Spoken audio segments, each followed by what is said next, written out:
Bonjour et bienvenue dans 90 secondes pour s'informer, votre émission récap de l'actualité. La police nationale a reçu ses directives concernant l'application des lois de lutte contre le Covid-19.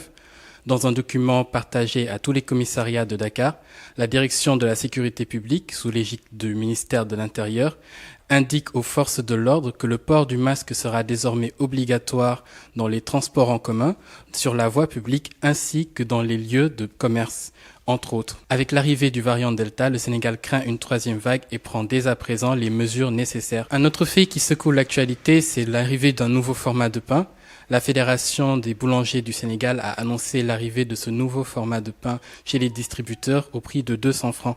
Une nouvelle qui ne réjouit pas les populations, mais le président de la fédération, Abdoulaye Gueye, a indiqué que les boulangers étaient dans des difficultés et menace d'aller en grève illimitée si jamais le gouvernement n'accepte pas cette réforme du pain. Enfin, les Jeux Olympiques de Tokyo 2020, le Sénégal a envoyé 10 athlètes qui seront olympiens.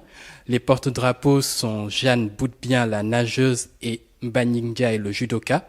Le Sénégal espère remporter sa deuxième médaille olympique de son histoire, après celle remportée en 1988 grâce au coureur Amadou Diaba. Ce sera malheureusement sans l'aide de Jean-Pierre Bourris en canoë slalom, victime d'une blessure, ainsi que Chiara Costa, la tireuse, éliminée au premier tour. Binta Diong en escrime et Ibrahima Diaw en tennis de table sont également éliminés dès le premier tour. C'était 90 secondes pour s'informer sur votre chaîne YouTube sendirect.com.